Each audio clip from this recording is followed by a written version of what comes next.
My mother-in-law replaced my name with my husband's ex on our anniversary cake, so I made sure she got a taste of her own medicine. The day I discovered my mother-in-law had declared psychological warfare on me started like any fairy tale, with meticulous planning, nervous excitement, and the kind of hope that makes your chest ache. I'd spent 3 months organizing the perfect anniversary celebration, one that would finally prove to Diane that I wasn't just the woman who stole her son. I was worthy of being called family. "Emma, you're overthinking this," Adam said that morning, watching me frantically check my phone for the 15th time to confirm our dinner reservation. "Mom will love whatever you plan." I shot him a look that made him raise his hands in surrender. We both knew that wasn't true. In the 3 years we'd been married, I'd received exactly 0 genuine smiles from Diane Porter, the matriarch who still kept a shrine of Adam's childhood photos in her living room, right next to a suspiciously prominent picture of Claire, his ex-girlfriend of 5 years. "I just want everything to be perfect," I said, scrolling through my checklist. "The private dinner at Bella Vista Vineyard is at 7. I've arranged for the chef to prepare your favorite dishes. There'll be a string quartet playing our wedding song, and—" "Wait," Adam interrupted, his expression softening. "You remembered all that?" "Of course I did." I tucked my phone away and straightened his collar. "I know what matters to you." That was the thing about our relationship. It wasn't perfect, but we paid attention. We noticed. Unlike Diane, who only noticed what she wanted to see. When we arrived at the vineyard, the sunset painted the sky in watercolor strokes of amber and rose. Rolling hills of grapevines stretched into the distance, the perfect backdrop for what I'd imagined would be a night to remember. Little did I know how accurate that would turn out to be. "Mrs. Porter?" The maitre d' greeted us with a practiced smile. "Your table is ready. Right this way." The private terrace overlooked the entire valley, set with crisp white linens, crystal glasses that caught the fading sunlight, and arrangements of blue hydrangeas, Adam's favorite flower, though he'd never admit it to his poker buddies. Everything was exactly as I'd specified, down to the vintage of wine chilling in the silver bucket. Adam squeezed my hand. "Emma, this is incredible." For a moment, I felt a rush of victory. This was what I wanted, to create something meaningful, something that showed I understood the man I married better than anyone, even his mother. "The quartet will begin at 8, the maitre d' informed us. "And Chef Marcel has prepared a special tasting menu based on your preferences." "Perfect.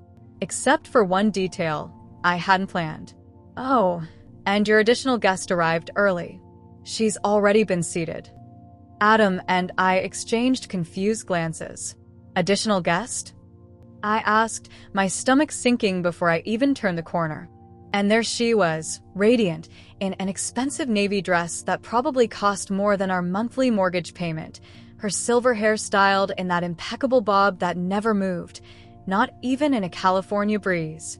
Diane Porter, my uninvited mother-in-law, sipping champagne as if she'd been expected all along. "Surprise," she exclaimed, rising to hug Adam while giving me the air kiss that never quite connected. I couldn't miss my boy's special day. Adam, perpetually caught between loyalty to his mother and devotion to me, plastered on a smile. "Mom." "What a surprise. How did you know we'd be here?" I asked, trying to keep my voice light while mentally calculating how many people had access to our reservation details. Diane waved her hand dismissively. "Oh, I have my ways. You know mothers and their intuition. Besides, Adam mentioned you were planning something special." Adam looked confused. "I didn't. Darling, we spoke last week, remember?" Diane's smile tightened almost imperceptibly. "When you called about your father's birthday?" Before Adam could contradict her again, the waiter appeared with the first course, and Diane expertly shifted the conversation to her recent Mediterranean cruise. I picked at my perfectly seared scallops, the taste turning to ash in my mouth. Throughout dinner, I noticed other strange details. The wine wasn't what I'd ordered. The music selection veered toward classical pieces I didn't recognize. And Diane kept making odd comments about tradition and family history, subtle reminders that I was still an outsider. "Oh, and I took the liberty of ordering a special cake," Diane announced as we finished our main course.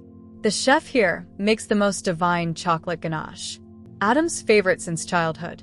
My eyebrows shot up. A cake? But I already arranged for. Emma doesn't eat chocolate, Adam interjected, frowning slightly. She's allergic, Mom. You know that. Diane's expression remained placid, but her eyes flashed something cold. Oh dear, how forgetful of me. Well, more for us then. Just before dessert, Diane excused herself to powder her nose, returning with a smile that made my skin crawl. She raised her glass in a toast. To memories, she said cryptically, and how sweet it is to remember old flames. Adam shifted uncomfortably beside me. Mom, what are you? The restaurant lights dimmed. A procession of waiters approached, led by the chef himself, carrying a magnificent 3-tier cake adorned with sugar flowers and glittering candles. My heart actually lifted for a moment. Maybe I judged Diane too harshly. Maybe this was her way of making amends. Then the cake came closer, and I saw the elegant script piped in chocolate across its surface. My blood turned to ice as the words stared back at me, unmistakable in the candlelight. Happy anniversary, Adam and Claire. My husband's name, paired not with mine, but with the woman he'd dated before me. His college sweetheart. His mother's first choice. The room fell silent. All I could hear was the pounding of my own heart as every pair of eyes, the waitstaff, the nearby diners who could see our table, and worst of all, my husband's, turned to watch my reaction. Time froze around me as I stared at those 5 damning words. Happy anniversary, Adam and Claire. Not Emma. Claire. The name hung in the air like poison, seeping into every corner of what should have been our perfect night. Adam's face drained of color. What the? He started, then stopped, glancing between me and the cake, as if one of us might offer an explanation that could make this moment less excruciating. The chef, a distinguished man with salt and pepper hair and kind eyes, seemed to register the tension immediately. Is there a problem with the cake, madam? He asked, his French accent thickening with concern. Before I could respond, Diane's hand flew to her chest, her gasp so theatrical it might have been comical under different circumstances. Oh my goodness! How could this happen? She turned to me with wide, innocent eyes. Emma, darling, I'm just mortified. Something in her performance, the slight upward curl of her lips, the lack of genuine shock in her eyes, confirmed what my gut already knew. This wasn't a mistake. This was a message. Adam pushed back his chair, the scrape against the stone terrace floor breaking the stunned silence. Mom, did you order this cake? Of course not. Diane's denial came too quickly. I simply called ahead to arrange a special dessert. The bakery must have made a terrible error. The chef interjected, clearly distressed. Madam Porter, I assure you, we follow instructions precisely. Perhaps there was a miscommunication when the order was placed. There's obviously been a mix-up, Adam said firmly, attempting damage control as he placed his hand over mine. I could feel his palm sweating. Emma is my wife. We've been married for 3 years. I couldn't speak. My throat had closed up, trapping words behind the knot of humiliation burning there. Around us, other diners pretended not to stare, but their furtive glances and whispered comments scratched at my dignity like fingernails. Let me speak with the bakery manager. I finally managed, rising from my seat. My legs felt hollow, but I forced myself to walk with my shoulders back. Privately. The chef nodded, motioning toward a corridor leading to the kitchen. As I followed him, I caught sight of Diane leaning toward Adam, her hand on his arm, murmuring something that made his brow furrow. In the relative quiet of the hallway outside the kitchen, the chef introduced me to a nervous-looking woman with flour dusting her apron. Mrs. Porter, she began, wringing her hands, I am so sorry for the distress this has caused. I personally handled this order, and... Please, I interrupted, just tell me exactly how this happened. She swallowed hard. The order was placed 3 weeks ago. A woman calling herself Emma Porter specified the exact wording. Happy anniversary, Adam and Claire, and even spelled out both names for me. The room tilted slightly. Did you speak with this woman directly? Yes, on the phone. She also emailed confirmation of the design and payment details. She hesitated. The payment went through on your credit card. My credit card, which meant Diane had somehow accessed my financial information. The violation sent a chill through me that had nothing to do with the restaurant's air conditioning. Would you forward me that email confirmation? I asked, my voice surprisingly steady despite the earthquake happening inside me. When I returned to the table, the offensive cake had been whisked away. Diane was dabbing at her eyes with a linen napkin while Adam looked torn between anger and confusion. The quartet had started playing, the melancholy notes of their strings a fitting soundtrack to the unraveling of my carefully planned evening. Emma, Adam began, reaching for my hand as I sat down. The restaurant is preparing a new dessert. Mom was just telling me how horrified she is about this whole situation. Diane nodded vigorously. Absolutely dreadful. These things happen, though. Old information gets mixed up in systems. She gave a little shrug, then added with a smile that didn't reach her eyes, old habits die hard, I suppose. The casual cruelty of her comment stole my breath. Did she really think I wouldn't see through her? What exactly does that mean? I asked, my voice low and dangerous. Diane blinked rapidly. Oh, nothing sinister, dear. Just that mistakes happen. People get confused. Names get mixed up. She patted Adam's hand. After all, Claire was part of our lives for so long. Adam shifted uncomfortably. Mom, that's enough. I'm simply stating facts, darling. 5 years is a significant chapter in anyone's life. And you two were practically engaged. We're leaving, I announced, standing up so abruptly that my chair nearly toppled. Thank you for completely ruining our anniversary, Diane. The ride home was silent, thick with unspoken accusations. Adam tried once, halfway home, muttering, I'm sure she didn't mean to. Don't. I cut him off. Just don't. Later that night, after Adam had fallen into a troubled sleep beside me, I opened my laptop. My fingers trembled as I checked my email, searching for the bakery confirmation I'd requested. There it was, sent from my email address, which I certainly hadn't used, with all the details of the cake order. And at the bottom, in the special instructions section, a note that hadn't been mentioned by the bakery manager. He'll always love her more. The words burned into my retinas, confirming everything I'd suspected but never wanted to believe. This wasn't just Diane being difficult or struggling to accept her son's choice of partner. This was deliberate, calculated, a psychological assault disguised as a dessert. I closed my laptop and stared at the ceiling, feeling something shift inside me. The hurt was still there, but something else was rising to take its place. Something harder and less forgiving. Diane Porter had just declared war, and she was about to discover that the quiet, accommodating daughter-in-law she thought she could humiliate in public was actually someone else entirely. Someone who knew exactly how to return the favor. The morning after our ruined anniversary, I didn't cry. I didn't rage. Instead, I sat at our kitchen island, methodically scrolling through 3 years' worth of emails, text messages, and photos.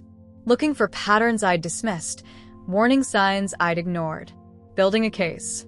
Adam had left early for work with a pained expression and a hasty kiss on my cheek. We'll figure this out, he'd promised, squeezing my shoulder. Mom probably thought she was being funny. Funny. Right. Because public humiliation is hilarious. I sipped my cooling coffee and opened a new document on my laptop. At the top, I typed, the Diane Porter evidence file. Then I started listing every incident, every backhanded compliment, every time she'd accidentally excluded me from family events or mistakenly referred to me by Claire's name. The pattern emerged quickly. These weren't accidents. They were tactical strikes. My phone buzzed with a text from Diane. Darling, about last night, such a terrible misunderstanding. Let's have lunch this week to clear the air. I didn't respond. Instead, I dialed the vineyard again and asked for the manager. Mrs. Porter, I'm so sorry about last night's unfortunate incident, he began, his voice dripping with practiced remorse. I need your security footage, I said, cutting through his apology. From 3 weeks ago, when the cake was ordered in person. There was a pause. I'm not sure I can. Someone committed credit card fraud using my information. Unless you'd prefer I involve the police or my lawyer, I suggest you help me. 2 hours later, I was sitting in the Vineyard's small security office, watching grainy footage of Diane confidently approaching the bakery counter, smiling as she filled out the order form. There was no mistaking her designer handbag or the distinctive way she gestured when speaking. Would you be willing to sign a statement confirming this? I asked the security officer. He nodded, uncomfortable but cooperative. For what it's worth, ma'am, she seemed pleased with herself. I bet she did. When I returned home, I found Adam sitting on our couch, his expression grave. He'd never come home early from work before. I spoke to Mom, he said without preamble. She swears it was just a mix-up. It wasn't. I set my bag down carefully. I have video of her placing the order. In person. 3 weeks ago. His face crumpled. What? Why would she? Because she's been trying to sabotage our marriage from day one. I pulled out my laptop. And it goes deeper than the cake. I showed him everything. Screenshots of emails Diane had sent him over the past year, subtly undermining me. Emma seems tired lately. I hope she's not finding family life too challenging, and I noticed Emma wasn't very attentive at dinner. Is everything okay between you two? Emails he dismissed as motherly concern. Adam's face darkened as he scrolled. I never thought. I knew she was protective, but this is... calculating. I finished for him. She's been playing both sides, Adam. To you, she's been planting seeds of doubt about me. To me, she's been the ice queen, making sure I know I'll never measure up. But why would she? Because of Claire. I swallowed hard. Your mother never accepted that you moved on. His eyes widened. That's ridiculous. Claire and I broke up 5 years ago. Does Diane know that? Because according to your cousin Jennifer, your mother and Claire still have weekly coffee dates. Adam's mouth fell open. What? No. That can't be right. I pulled up the social media posts Jennifer had shared with me after I'd reached out. Photos of Diane and Claire at cafes, shopping together. Even a weekend trip to Napa. They've maintained quite the relationship. Almost like Diane's keeping her on standby. This is insane, Adam muttered, running his hands through his hair. Claire and I were over long before I met you. Tell that to your mother. And maybe ask yourself why you never noticed any of this. The hurt in his eyes made me regret my tone, but I couldn't back down. Not now. I'll talk to her, he promised. Really talk to her this time. Do what you need to do. I closed my laptop. But I'm done trying to win her approval. I'm done pretending her behavior is normal. That night, while Adam took a shower, I sorted through old voicemails on my phone, looking for any further evidence. I rarely checked them. Most important calls came through text these days, and there were dozens waiting. I was about to delete a batch when one caught my eye. From Diane, dated 3 weeks earlier, the same day she'd ordered the cake. My finger hovered over the play button. Did I really want to hear whatever this was? I pressed play. Claire, darling, it's Diane. Her voice was warm, intimate, a tone she'd never once used with me. Everything's arranged for next month. Just wait until she sees the cake. That'll stir things up. Adam's been so distracted lately, always working. This might be just what we need to make him reconsider his choices. Call me back, sweetheart. The message wasn't meant for me. She dialed my number by mistake, thinking she was calling Claire. My hands shook as I replayed it, recording the message on my laptop for safekeeping. This wasn't just Diane being difficult. This was a coordinated effort to destroy my marriage. When Adam emerged from the shower, I silently played him the voicemail. The color drained from his face. Jesus Christ, he whispered. I don't even know what this is. It's a conspiracy, I said flatly. Between your mother and your ex-girlfriend. He sat heavily on the bed. I'll call Claire. Get to the bottom of this. Don't. I placed my hand on his arm. Not yet. I need to think. That night, lying beside my restless husband, I stared at the ceiling, plans forming and dissolving in my mind. Confrontation wouldn't work. Diane would deny everything, twist my words, paint me as the villain. I needed something more definitive, something public. I needed her to face the consequences of her actions in the same way she'd forced me to, in front of an audience. By morning, I knew exactly what I was going to do. It wouldn't be quick. It wouldn't be simple, but it would be effective. Diane Porter had spent 3 years meticulously trying to dismantle my life. Now it was my turn to return the favor with interest. I reached for my phone and typed a message to my mother-in-law. Diane, you're right. We should clear the air. In fact, I'd like to host a special dinner next month. A family appreciation night to honor everything you've done. Would that work for you? Her response came almost immediately. What a lovely gesture, Emma. I'd be delighted. I smiled grimly at my phone. She had no idea what was coming. For the next 4 weeks, I became the model daughter-in-law. I called Diane twice a week with updates about the special dinner. I sent her handwritten notes expressing my deep appreciation for all she's done for our family. I even invited her shopping to help choose my outfit for the evening. You're being awfully nice to my mother, Adam commented one evening, watching me address yet another sickeningly sweet card to Diane. We'd been walking on eggshells around each other since the voicemail revelation, neither quite sure how to proceed. I glanced up, my smile serene. I'm simply giving her the attention she deserves. Adam frowned slightly, but said nothing more. He'd been distant lately, torn between loyalty to his mother and the undeniable evidence of her betrayal. Part of me ached for him. It couldn't be easy discovering your mother was actively trying to sabotage your marriage. But another part, the part still burning with humiliation from that night at the vineyard, couldn't help thinking, choose a side, Adam. For once in your life, choose a side. Behind my facade of reconciliation, I was methodically building my case.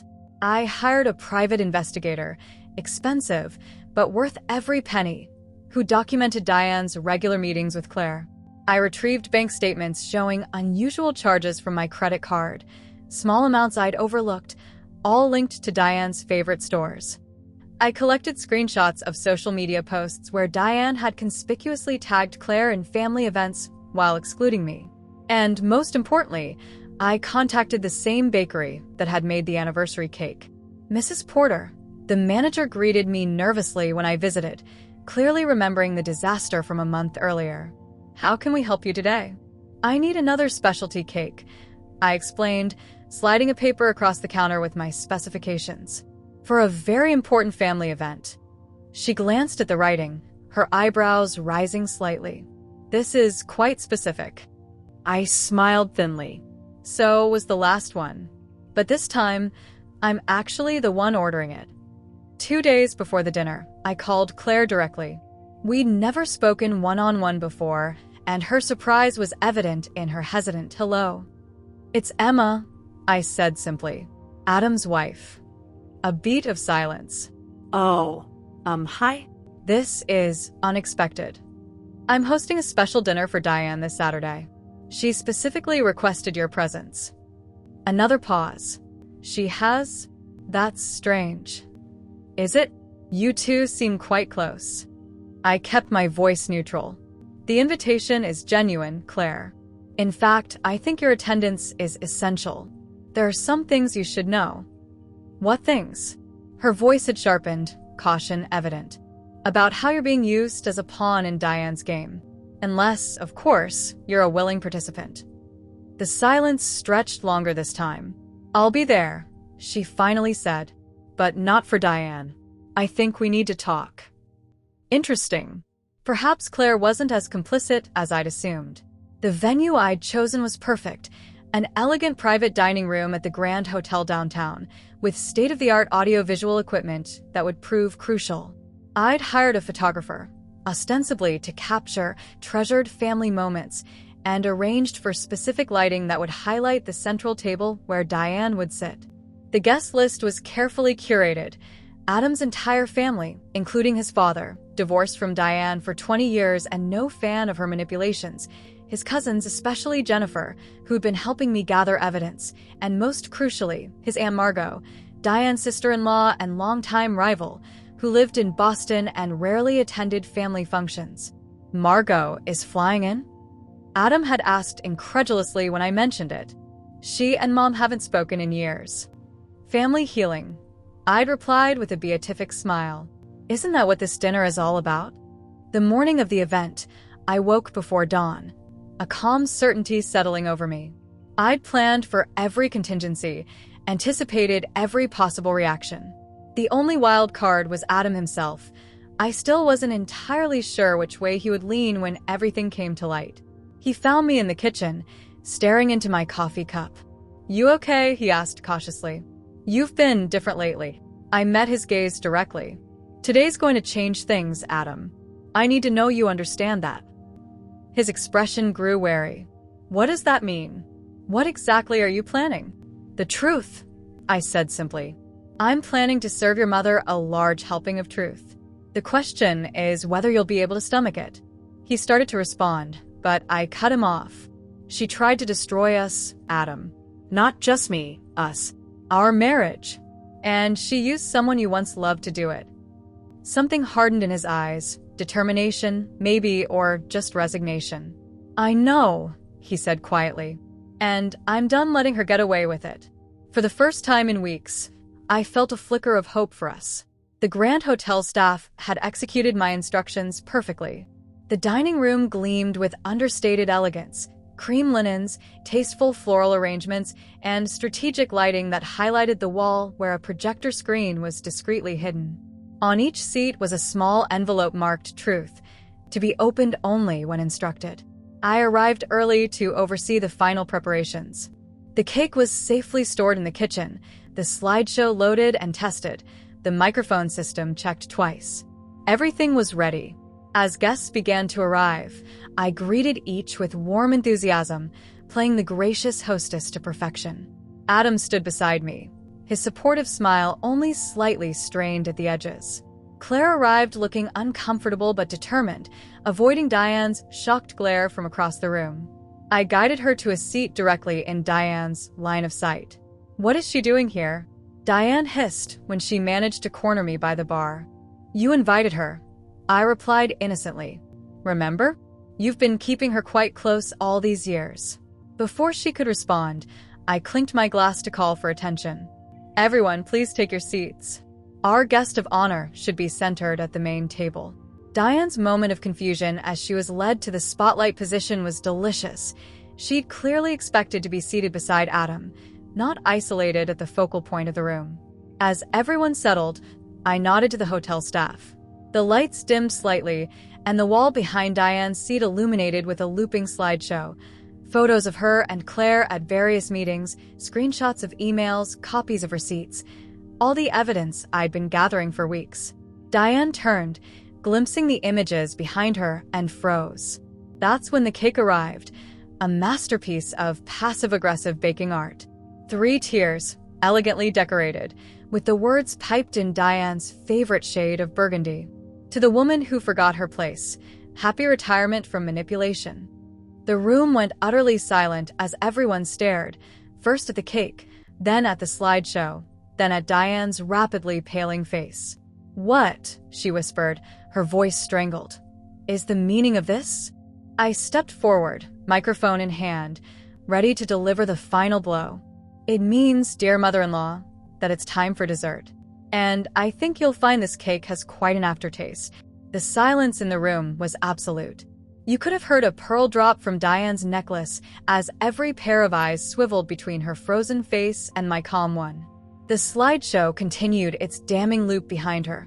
Meeting after meeting with Claire, screenshots of emails where she'd undermined me to Adam, receipts for the anniversary cake with its cruel message. "Emma, this is completely inappropriate," Diane finally managed, attempting to regain her composure. Her voice shook slightly, betraying the panic beneath her polished exterior. "I don't know what you think you're doing, but..." "Please, everyone," I interrupted, my voice steady through the microphone. "Open the envelopes in front of you." The rustle of paper filled the room as guests complied, their expressions shifting from confusion to shock as they pulled out printed copies of different pieces of evidence, each tailored to the recipient. Adam's father received the credit card statements showing Diane's fraudulent charges. Jennifer got copies of texts where Diane had mocked my attempts to fit into the family. Aunt Margot, Diane's longtime rival, received the most damning collection, transcribed recordings of Diane's plotting. What you're looking at, I continued, maintaining an even tone despite the adrenaline coursing through me, is a 3-year campaign to sabotage my marriage to Adam. A campaign orchestrated by our guest of honor. Diane shot to her feet, her chair screeching against the hardwood floor. This is slander. I won't sit here and be accused of... Of what, Mom? Adam's voice cut through the room as he stood beside me, his hand finding mine. Of ordering a cake with my ex-girlfriend's name for our anniversary? Because we have video footage of you doing exactly that. The slideshow obligingly switched to the security camera footage from the bakery, showing Diane clearly instructing the baker, a satisfied smile on her face. Gasps rippled through the gathering. Diane's sister-in-law, Margot, let out a low whistle. Always knew you were a piece of work, Diane, but this is something special, even for you. You don't understand, Diane pleaded, looking desperately around the room for allies. Finding none, she directed her attention to Adam. Darling, I was only trying to protect you. Emma isn't right for you. She's manipulative. She's isolated you from your family, from people who truly love you. People like Claire? I asked, nodding toward where his ex sat, visibly uncomfortable. The woman you've been meeting with weekly, plotting to break up our marriage? All eyes turned to Claire, who stood abruptly. I never agreed to that, she said firmly, addressing not me but Diane. You told me Adam was unhappy, that he regretted marrying Emma. You said he needed someone to talk to, someone who understood him. Murmurs swept through the room. Adam's face darkened further. Claire, I said, genuinely curious now. Did you know about the anniversary cake? She shook her head, revulsion evident in her expression. I found out after it happened. That's when I started suspecting Diane wasn't being honest with me. She turned to Adam, her eyes filled with regret. I'm sorry. I should have reached out directly instead of believing her. I never wanted to hurt your marriage. Diane's face contorted with fury. Don't you dare turn on me, she hissed. After everything I've done for you, keeping you connected to this family. Connected for what purpose, Diane? Adam's father interrupted, his voice heavy with disappointment. So, you could use her as a weapon against your son's wife? The room erupted into overlapping voices, accusations and questions flying. Through it all, Diane stood rigid, her perfect facade crumbling by the second. I tapped the microphone once, bringing the chaos to a halt. There's more, I said calmly. Diane hasn't just been targeting me personally. She's been systematically undermining our marriage from all angles. With clinical precision, I detailed everything. The accidental deletion of our wedding photos from the family album, the times she told relatives we couldn't attend gatherings when we'd never been invited, the concerns she'd planted with Adam's friends about my character. And finally, I said, nodding to the hotel staff, who clicked to the last slide, there's this. The screen displayed the voicemail transcript, Diane's own words to Claire. Just wait until she sees the cake. That'll stir things up. Then, shockingly, her voice filled the room as the actual recording played. This might be just what we need to make him reconsider his choices. Diane seemed to physically shrink as her voice echoed around the stunned gathering. For once in her life, she appeared to have no words. Adam stepped forward, addressing the room but looking directly at his mother. I've spent my entire life trying to please you, he said, his voice thick with emotion. Twisting myself to meet your expectations, defending your good intentions to everyone, including my wife. But this... He gestured to the evidence surrounding them. This is indefensible. Diane started to speak, but Adam raised his hand. No. You don't get to explain this away. You try to destroy the best thing that's ever happened to me because you couldn't control it. She'll never love you like I do, Diane whispered, tears finally breaking through her composure. No one will ever put you first the way I have. That's not love, Mom. That's possession. Adam's voice softened with pity. And I'm not yours to possess. The silence that followed was heavy, pregnant with decades of family dynamics being rewritten in real time. Claire quietly gathered her things and moved toward the exit, pausing only to whisper an apology to me before slipping out. Remarkably, it was Adam's Aunt Margot who broke the tension, rising to approach the cake with deliberate steps. She picked up the serving knife, examined the message piped across its surface, and let out a bark of laughter. "Well, Diane," she said, cutting the first slice with theatrical precision, "you always did say Emma didn't know her place in this family. Looks like she just found it." She placed the slice on a plate and held it out to Diane. "Cake." Diane stared at the offered dessert as if it might bite her. Then, with one last venomous glance at me, she grabbed her purse and stormed toward the door. "This family has lost its mind," she declared to no one in particular. "I won't be disrespected this way." "Actually, Mom," Adam called after her, his voice steady, "that's exactly what's going to happen. Until you acknowledge what you've done and genuinely apologize to my wife, you won't be welcome in our home." The door slammed behind her with a finality that echoed through the room. As the gathered family members processed what they'd witnessed, trading shocked observations and examining their evidence packets more closely, Adam made his way to my side. For a moment, we just looked at each other, really looked for the first time in weeks. There was pain in his eyes, but something else too. Respect, perhaps. Or recognition of something he hadn't fully seen before. He took my hand, his thumb tracing small circles on my palm. "I had no idea how strong you were," he whispered. "I'm sorry I didn't see it sooner."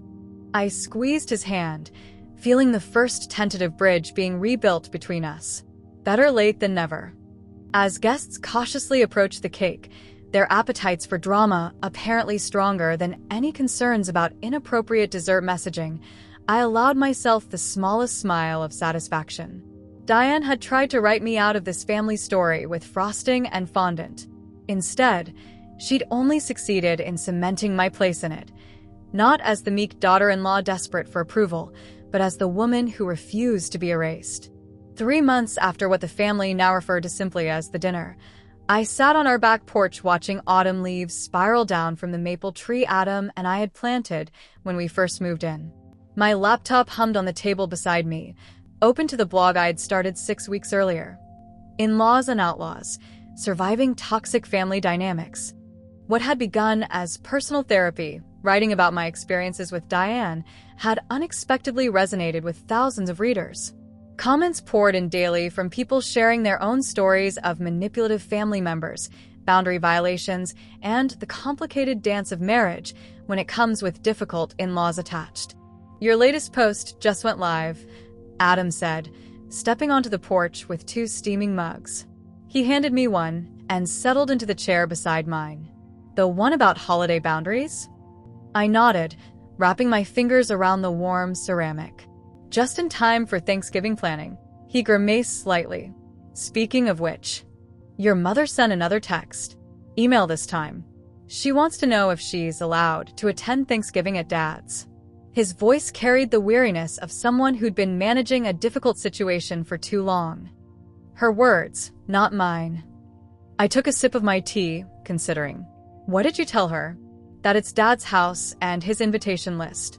But that if she does come, our conditions haven't changed." Those conditions had been carefully negotiated during the weeks following the dinner.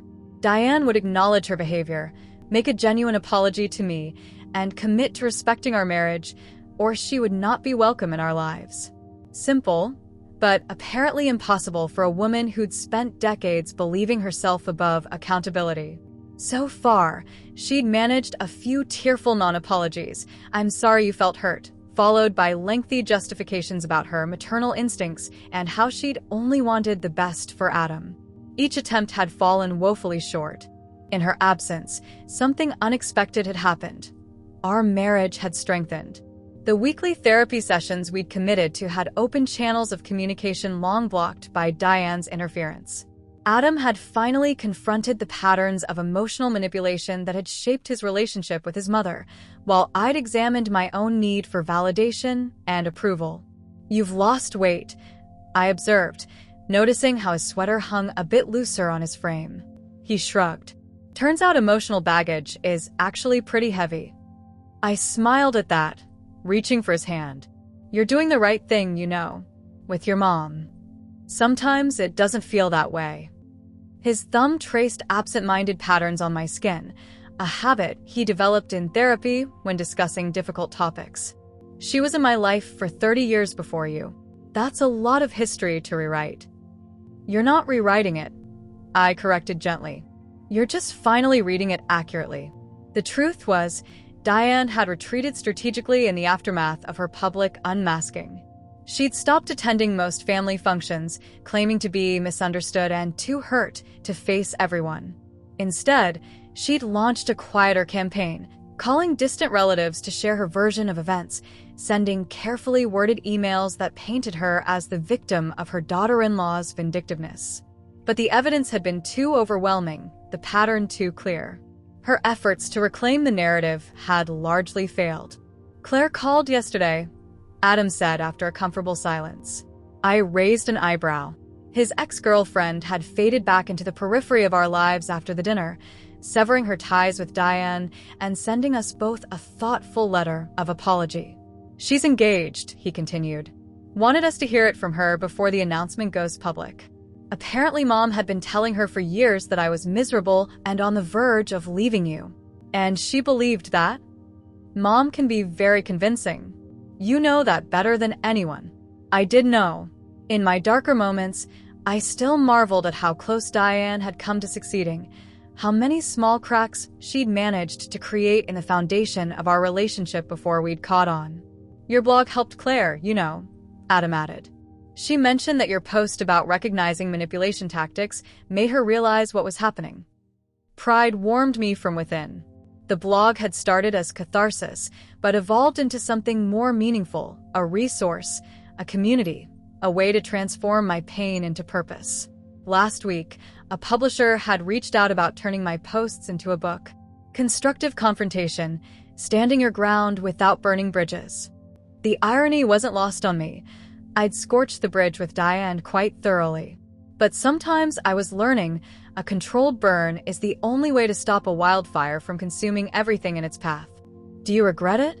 Adam asked suddenly, interrupting my thoughts. The way you handled things with Mom? I considered the question carefully. I regret that it was necessary. I regret that she pushed things to that point. I met his gaze directly. But no, I don't regret standing up for myself, for us.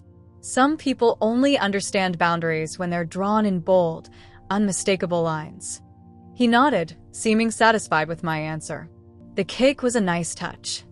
I thought so. I agreed, allowing myself a small smile. Poetic justice has a certain sweetness to it. We fell into comfortable silence again, watching the leaves dance their way to the ground. In the distance, a neighbor's wind chime tinkled softly, a counterpoint to the faint tapping of my fingers on the keyboard as I scrolled through comments on my latest post. Thank you for giving me the courage to finally confront my mother-in-law. After reading your blog, my husband and I established boundaries with his parents for the first time in our marriage. I thought I was alone until I found her words. 3 months ago, I'd stood in that hotel dining room, trembling inside despite my outward composure, unsure if my plan would work, if Adam would stand with me, if I'd end up even more isolated within his family. Now I understood the truth. Strength isn't about never being vulnerable. It's about continuing to stand even when someone tries to knock you down. It's about transforming private pain into public purpose. It's about recognizing when enough is enough. Diane had wanted to humiliate me with a name on a cake. Instead, she taught me exactly who I was and who I refused to become. Adam leaned over, pressing a kiss to my temple. What are you thinking about? Just that your mother actually gave me a gift, I replied, closing my laptop. She thought she was serving me humble pie, but all she really did was teach me the recipe for standing my ground. Well, he said with a wry smile, I've always said my mom was an excellent baker. We laughed together as the autumn sun dipped lower in the sky, casting long shadows across our yard, shadows that, unlike Diane's, couldn't touch what we'd built. Some lessons come wrapped in cruelty. Some strength is forged in fire. And some recipes, it turns out, are best served cold.